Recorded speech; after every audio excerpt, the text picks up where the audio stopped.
A derby in this part of London that can be highly unpredictable, and what a rich history it has to draw upon. Stay tuned and we'll bring you all the action from North London as Spurs face Arsenal.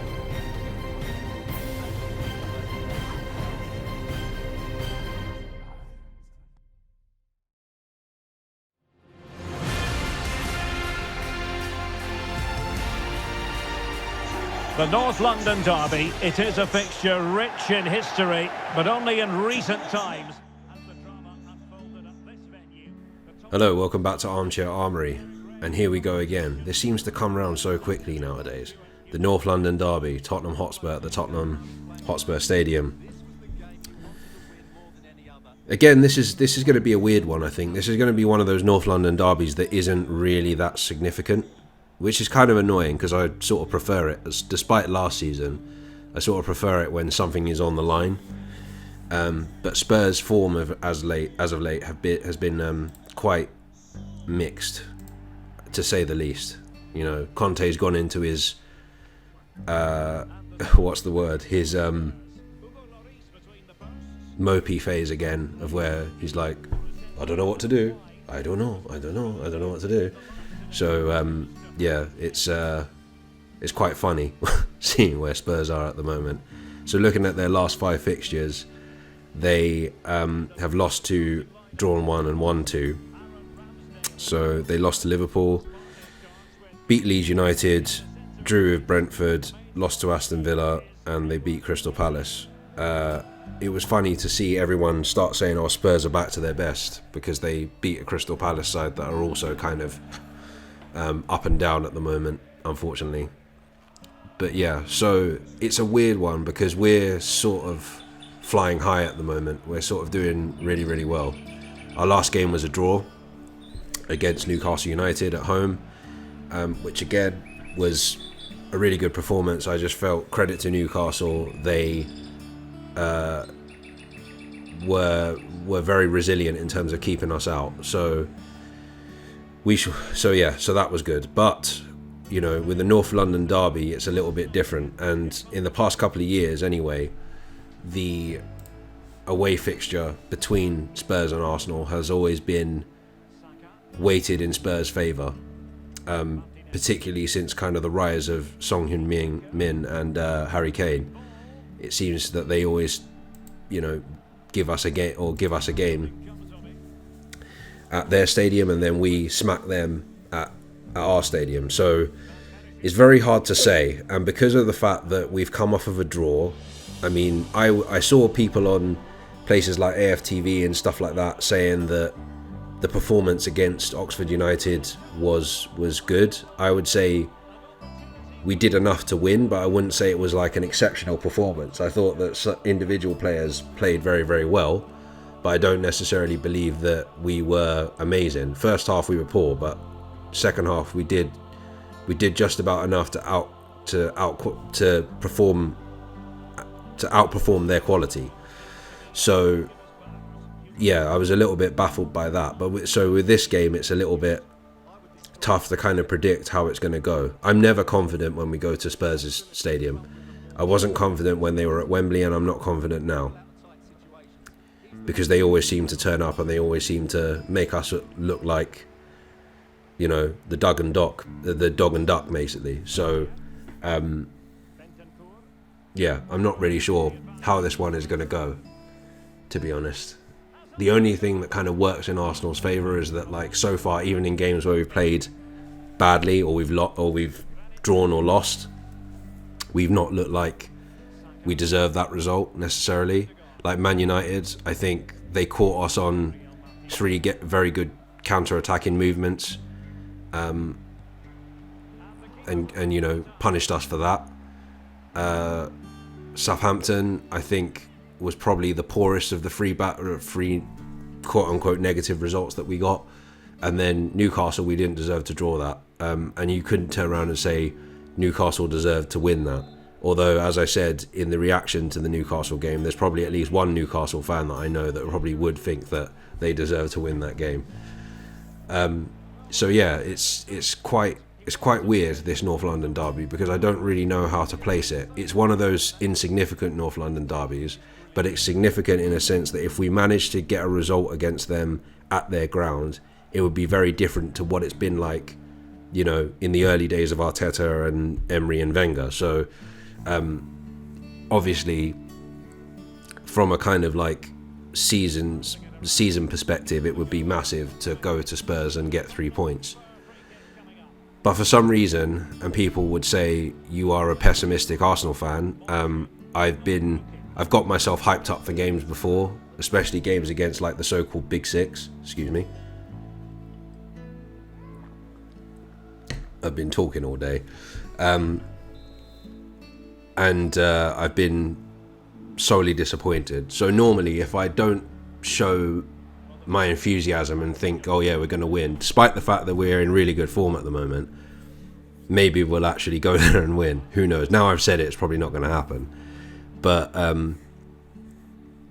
yeah, and I guess the form itself that we're going through at the moment is something that I'm quite confident about. I think we will, on the day, probably be the better team, but I'm just always worried that like decisions are going to go against us. They'll get a lucky goal and their defence is sort of half decent. So yeah, it will be one of those ones. It could be one of those ones. I think I'm more nervous about Man United than I am Tottenham right now, because Man United look like they're turning a corner. They've got a really good defence and a really good midfield right now, with like Casemiro in the midfield and then Varane and Lisandro Martinez in defence. So I'm a little bit worried about them, because I think that like Ten Hag is doing a decent job.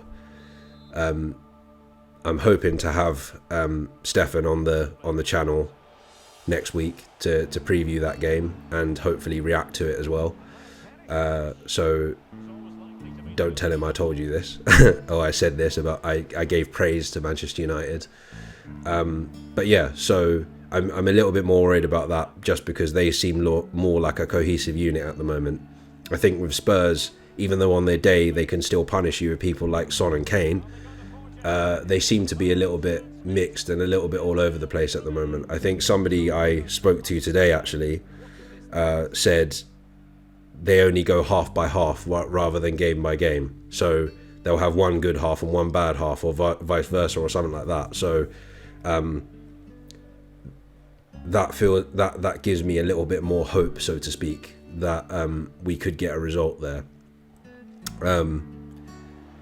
So yeah, if I was predicting a score, oh yeah, before I do that, I should make some comments on the latest transfer news, which I haven't actually done since the turn of the new year, since the January transfer window opened.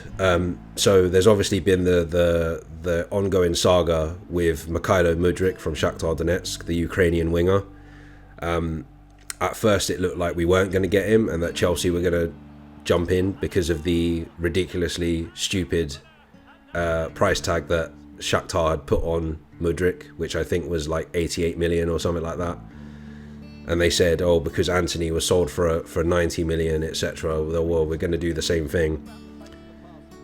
I always kind of saw that as brinkmanship. I always thought that like they're just trying to hold out for more money. Eventually, and then it came out that like they need the money, so eventually they will cave in. Eventually they'll be like, okay, yeah, 70 million's fine, or 72 million, or something like that. So it looks like in the past couple of hours, a fee has been agreed, which I haven't actually read what that is yet. I think it's like 70 million plus 2 in add-ons or something like that. Don't quote me on it, but that's what I've read somewhere. So I don't know, and the source is like that, so I'm not really sure whether that's correct or not. But yeah, from what I've seen bits and pieces of him, of like highlights on BC Sport of the Champions League, and he looks okay, he looks good. He'd be very good cover for Martinelli especially. So yeah, I think if we can get him in, that would be good. The only thing I will say is that something that Arsenal have been doing for time immemorial, where they've focused on one player and not looked at other areas of the pitch. And I think we still need someone as backup for Thomas Partey, and potentially or Granit Xhaka, so a central midfielder. And I think we need a striker.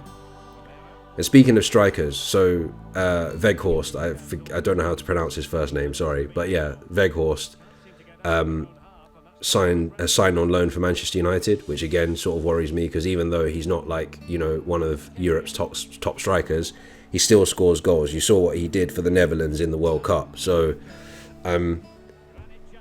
that's somebody. I remember Tom Canton from the Gooner Talk like last January, saying January 22, saying we should go in for somebody like that when he was at was he at Werder Bremen? I think he was at Werder Bremen. And he's saying that we should go in for someone like that. And obviously the snobbery of Arsenal fans going, oh no, he's not good enough, blah, blah, blah. But I actually agree with Tom on this one. Because at the time, I was kind of like, maybe not. And I saw what he was doing at Burnley, and it didn't really go too well. But what I remember saying this in the Newcastle preview, I believe, where I said, I think we need someone that doesn't mind being a third string striker behind Jesus and Nketiah, because what you don't want to do is demote Nketiah, because he's done okay. Someone that's happy to do that for 6 months and come on and score a goal here and there. The only thing I can argue against that is that I don't think someone like Weghorst suits what Arteta wants to do. For example, if we brought Olivier Giroud back, I don't think he would fit into what Arteta wants to do. So that's the only thing. But I think we do need a striker that doesn't mind being behind Jesus and Nketiah, but can score goals. Where that is, I have no idea. So yeah, so that's probably that's my thoughts on the transfer saga so far. Hopefully, by the time we get to Man United next week, Mudryk will be in. Hopefully. So yeah, prediction.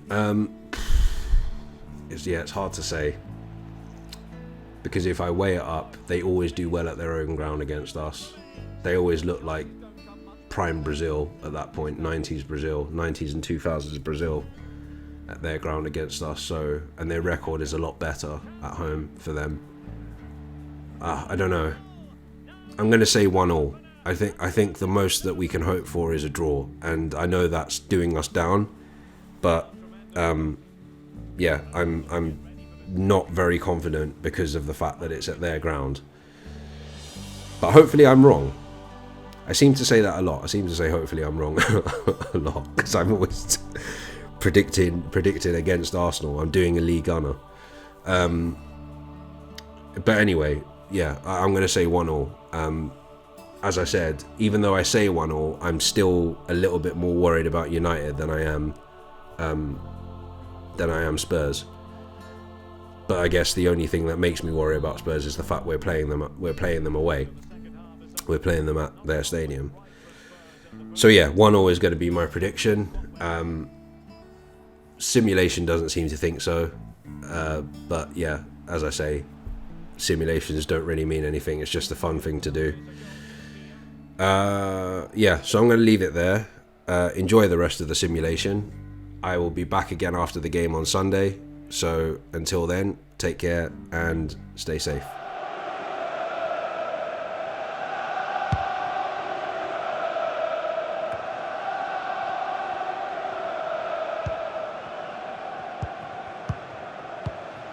Emerson.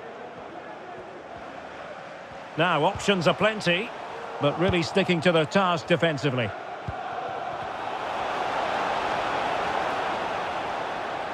Nketiah, chances on. Oh, wonderful save! Well, he reacts so quickly there. That's a great save.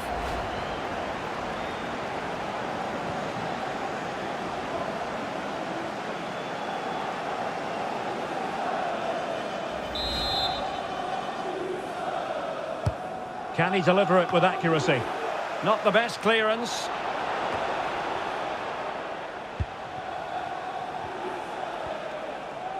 He's going forward well here. The delivery towards the back post. And the cross comes to nothing.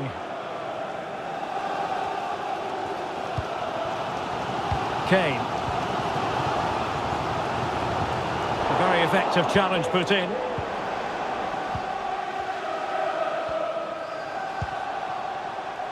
Saka. clears his lines.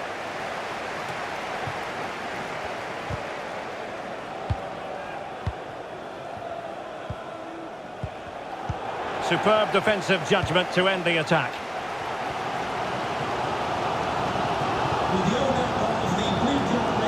Room to manoeuvre on the wing. And credit is due for that good piece of defending.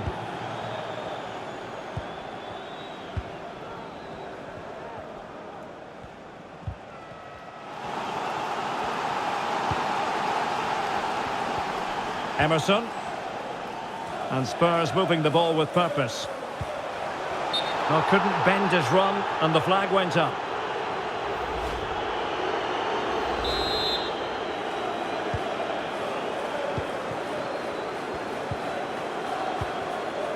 Nketiah. Saka. Arsenal's free kick here. Spurs to make a personnel switch now.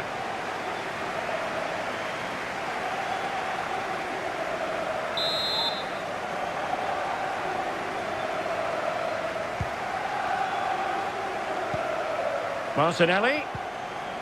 He'll be breathing a sigh of relief. Ball one.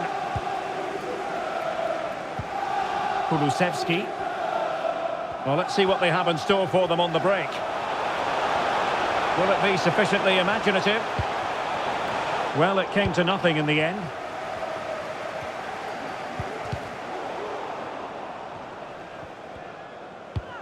"20 minutes to go in this one.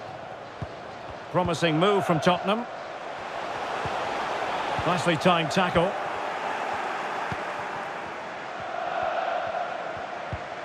Martin Ødegaard. Martinelli. A glorious chance. Oh, fine stop.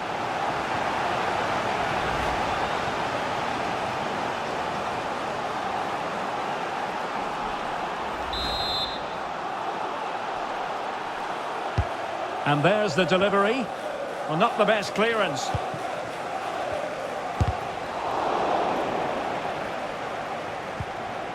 Xhaka. And keeping it out. And a change for Spurs at this juncture. To be replaced by number 9, Richarlison.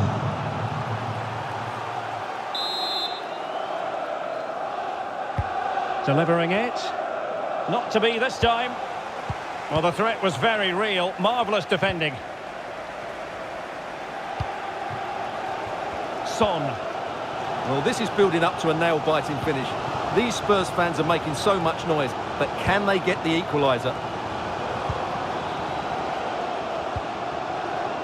Alexander Zinchenko. Partey. Arsenal have given it away. Spurs get the advantage from the referee. Bentancur. How can they turn one of these attacks into a goal? Good work to win the ball back high up the pitch. This could square the game. Still a chance. Well, it could have been, but for the offside flag. Substitution for Arsenal. They've decided that now is the time to go to the bench. Alexander Zinchenko. To be replaced by number 3, Kieran Tierney.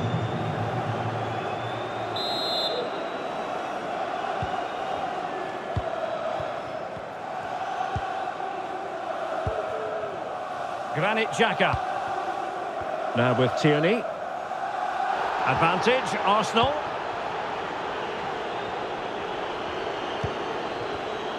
Read it well. Well, they certainly haven't been at their best, but these Spurs fans have been brilliant. Just listen to the noise. But can the players respond and find this equaliser? And a Tottenham Hotspur free kick coming up. Well, some referees might have elected to hand out the yellow card, but no booking on this occasion.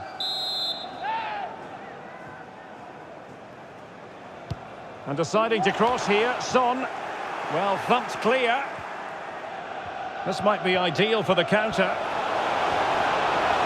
Defenders need to cover. Well, that's really sound goalkeeping, not letting the opposition have any scraps. And room now out on the flank. The clock is against Tottenham, but they might yet bite back. And snuffing out the danger. A foul but no whistle, instead advantage with Arsenal. Oh, beating his opponent with ease. Real chance! In it goes! To increase their advantage! And will that be the goal that ends up securing it for them?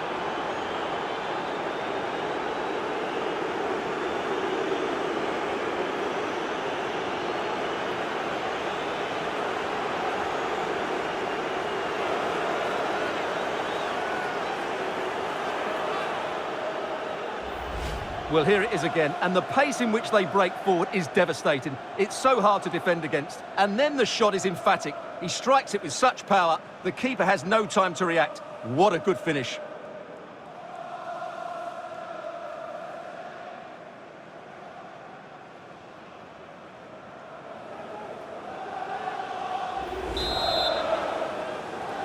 Goal for Arsenal. And now it is official. The referee brings this match to an end, and it's a victory for the Gunners. Well, Derek, they were dominant in most aspects of the game, particularly in that midfield area, and they also looked threatening in the top third of the pitch. It's a really good result for them. His performance in this particular game will have impressed many people, Stuart. Well, he was a major reason why they won today. He was so reliable, and he inspires those around him.